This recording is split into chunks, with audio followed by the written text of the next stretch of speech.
전주지검 검사장의 관용차를 몰던 검찰 직원이 미성년자를 성폭행하려 한 혐의로 검찰 조사를 받고 있습니다.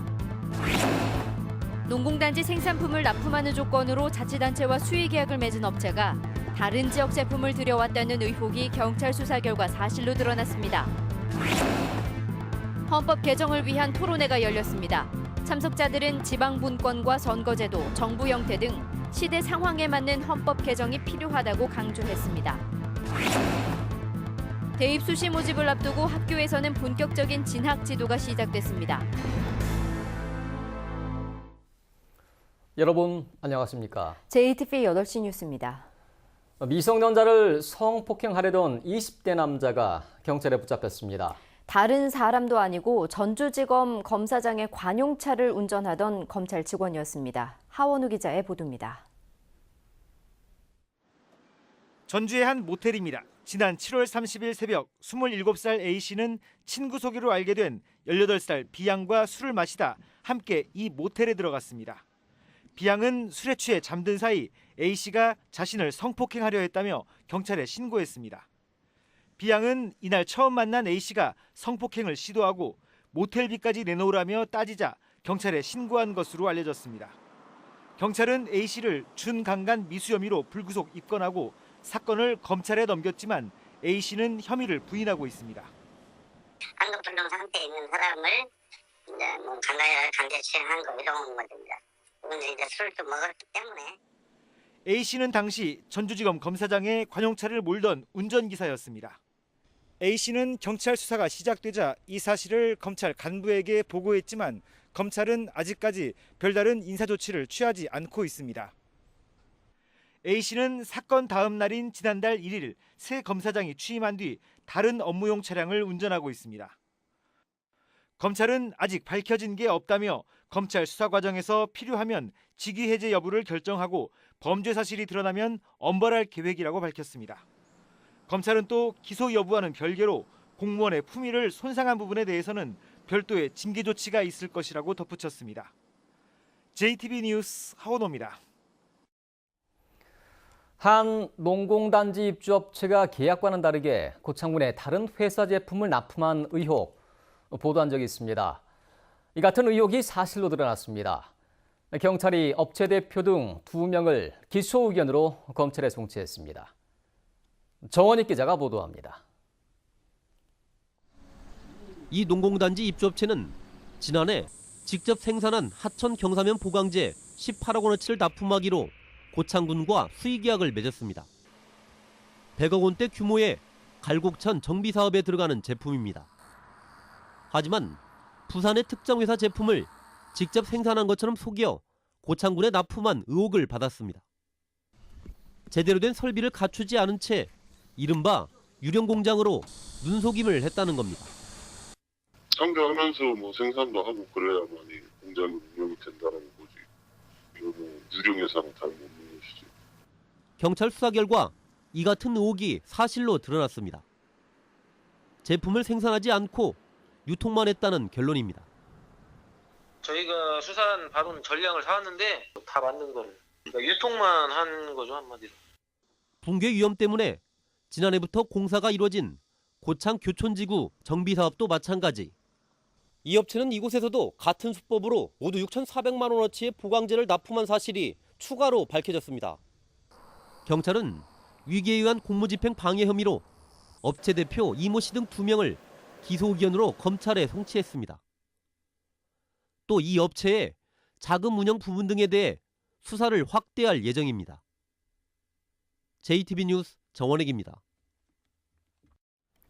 현행 헌법은 지난 1987년 6월 항쟁으로 개정된 뒤 어느덧 30년이 지났습니다.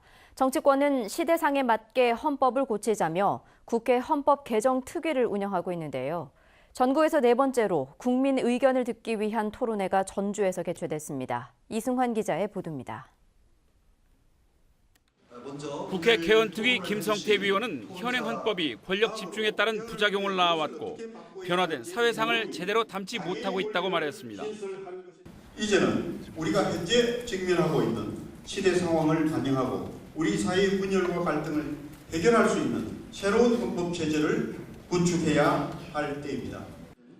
전문가 지정 토론에서는 한국 정치의 수많은 문제를 해결하려면 무엇보다 정당의 민주화와 선거 제도에 대한 개혁을 헌법에 담아내야 한다는 의견이 나왔습니다. 비례대표제를 도입을 하는 게 중요하다. 저는 선거제도에. 그래서 단순히 이건 선거제도뿐이 아니라 좀 더 가능하다면 헌법적 가치로 이런 정신을 담을 필요가 있다고 생각합니다.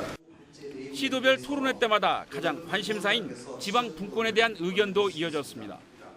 역대 정권의 과도한 중앙 집권제는 일제가 남긴 식민문화의 산물이라는 의견, 또 지방 분권이 성숙되려면 자치 입법권, 자치 재정권, 자치 조직권에 과감한 이양이 뒤따라야 한다는 견해도 제시됐습니다. 진정한 의미에서 지방 분권이 이루어지려면 이런 지방 재정 관련된 권한들을 완화하는 방향으로 제가 아까 말씀을 드린 그런 내용들을 헌법에 좀 담아서 정부 형태와 기본권 등에 대해서도 다양한 의견들이 나왔습니다. 그런가 하면 법률이나 정치 관행을 고치면 될 문제를 전면적인 헌법 개정에 의존하면 바람직하지 않다는 생각. 개헌 논의에 국민 참여가 제한적이라는 비판도 나왔습니다. 국회는 11개 권역 토론회를 거쳐서 국민들의 다양한 의견을 수렴한 뒤 내년 3월 헌법 개정안을 발의해 의결하고 6월 지방선거 때 국민투표에 붙인다는 구상입니다. JTB 뉴스 이승환입니다. 다음 주부터 시작되는 2018학년도 대입 수시 모집을 앞두고 일선 학교에선 본격적인 진학 지도가 시작됐습니다. 대학들은 올해 모집 정원의 74%를 수시 모집으로 선발하기 때문에 철저한 준비가 필요합니다. 조창현 기자가 보도합니다. 다음 주 수시 원서 접수를 앞둔 고3 수험생들의 얼굴엔 긴장감이 묻어납니다. 마지막 모의평가가 끝나자마자 학교마다 가채점 결과를 바탕으로 본격적인 진학 지도가 시작됐습니다. 이미 지원할 대학을 결정한 수험생들은 자기소개서를 보완하는 등 꼼꼼하게 마무리 준비를 하고 있습니다. 현재 4개 대학 정도는 소신껏 지원하려고 준비를 하고 있고 2개 정도는 안정적으로 생각을 하고 있습니다. 그리고 현재 자소서를 마지막으로 고치면서 수능 준비와 함께 병행하고 있습니다.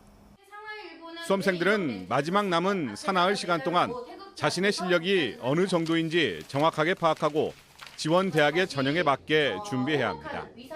가등급을 기준해서 본인이 지원한 대학의 최저 기준 달성 여부를 좀 꼼꼼히 확인하고 또 제출 서류인 자기소개서 같은 걸 충실히 좀 마지막 마무리하는 게 제일 중요할 것 같습니다. 전북교육청도 수시 대면 진학 상담실을 열고 입시 지도를 하고 있습니다. 30여 명의 고등학교 진학교사들이 1대1 상담을 통해 지원 대학과 전형 요강을 꼼꼼히 살펴줍니다. 올해도 대학 입시의 중심은 수시 모집입니다. 2018학년도에는 전국적으로 모집 정원의 74%, 도내 대학으로 보면 80%가량을 수시 모집으로 선발합니다. 지난해보다 수시 모집 선발 비율이 높아졌고 그중에서도 학생부 종합전형 선발 인원이 늘었습니다. 올해 대입 수시 모집은 9월 11일부터 15일까지 계속되며 수험생들은 최대 6개 대학에 지원할 수 있습니다. JTB 뉴스 조창현입니다. 취업 절벽이라는 말이 나올 정도로 청년 실업 문제가 심각한 상황인데요. 지역의 한 대학교가 입학과 동시에 맞춤형 취업 지원 프로그램을 운영해서 취업 가능성을 높이고 있습니다. 김진영 기자의 보도입니다.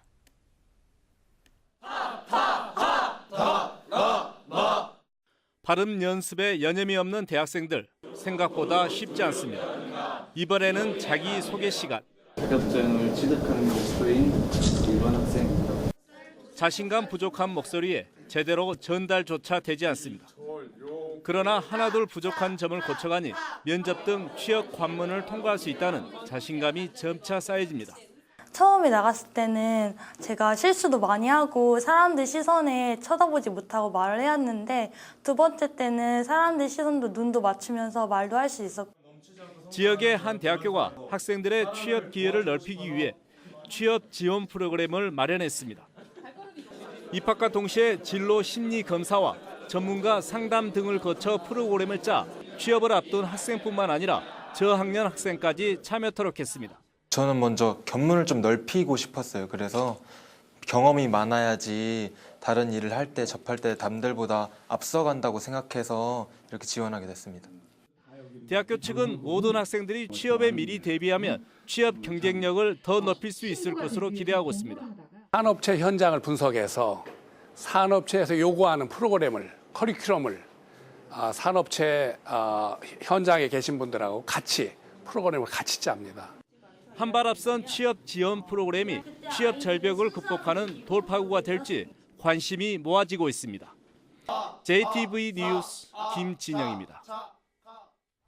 정읍과 완주에 새로 농공단지가 조성됩니다. 정읍 농공단지는 오는 2019년까지 정읍시 2만 면에 조성되며 철도 차량 제작업체인 다원시스 등이 입주합니다.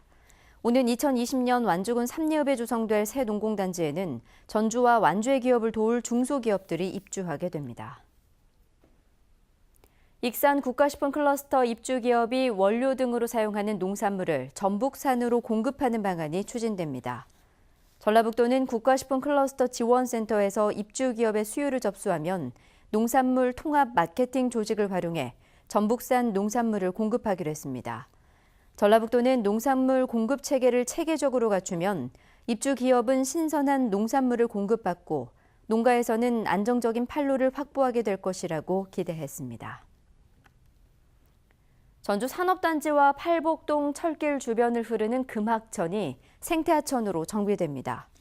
전주시는 오는 11월부터 내후년까지 160억 원을 들여 물이 마른 하천의 유지 용수를 확보해 수질을 개선하고 다리를 새로 놓기로 했습니다. 또한 철길 명소화 사업과 연계해 근로자와 주민 휴식 공간도 조성할 계획입니다. 전북혁신도시로 이전한 공공기관들이 오는 13일 전북대학교에서 함께 채용설명회를 엽니다.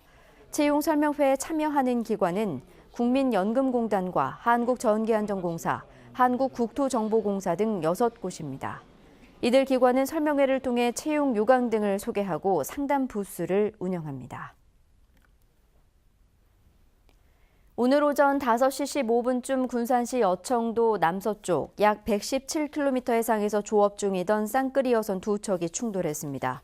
이 사고로 139톤급 선박 한 척이 기울어 침몰했지만 선장 48살 강모 씨 등 13명 전원이 재빨리 다른 배로 옮겨 타 인명피해가 발생하지 않았고 침몰 직전에 연료 환기 구멍을 막아 기름 18,000톤의 추가 유출이 없었던 것으로 알려졌습니다. 군산해양경찰서는 쌍끌이 여선 2척이 그물을 끌어올리던 중에 충돌해 한 척이 침몰한 것으로 보고 정확한 사고 경위를 조사하고 있습니다. 아내를 성폭행한 혐의로 기소된 50대 남자에게 징역 7년의 중형이 선고됐습니다. 전주지법 제2형사부는 지난해 6월 아내가 친정 어머니를 생각하며 운다는 이유로 아내를 폭행한 뒤 강간한 혐의 등으로 기소된 57살 A씨에게 징역 7년을 선고하고 신상공개 7년, 위치 추적 전자장치 부착 10년을 명령했습니다. 재판부는 비록 부부 사이라 하더라도 피고인의 행위는 아내의 성적 자기결정권을 본질적으로 침해했고 피고인이 같은 범죄로 처벌받은 전력이 있는 점 등을 감안해 형량을 정했다고 밝혔습니다. 군산경찰서는 자신이 일하던 주유소 사장의 통장에서 현금을 몰래 훔친 혐의로 종업원 24살 김모 씨를 불구속 입건했습니다. 김 씨는 지난달 21일부터 이틀 동안 주유소 사장 61살 박모 씨로부터 계좌이체 부탁을 받고 통장과 비밀번호를 건네받은 뒤 이를 이체하지 않은 채 모두 12차례에 걸쳐 1,200만 원을 몰래 인출한 혐의를 받고 있습니다. 전북은 오늘 대체로 맑은 가운데 낮 최고 기온이 25도에서 28도의 분포를 보였습니다. 내일도 대체로 맑겠고 일교차가 10도 이상 벌어지겠습니다. 내일 아침 최저 기온은 13도에서 18도, 낮 최고 기온은 26도에서 28도가 예상됩니다. 주말까지 맑은 날씨가 이어지겠고 기온도 오름세를 보이겠습니다. 전주기상지청은 다음 주 월요일에 한 차례 비가 내릴 것으로 내다봤습니다.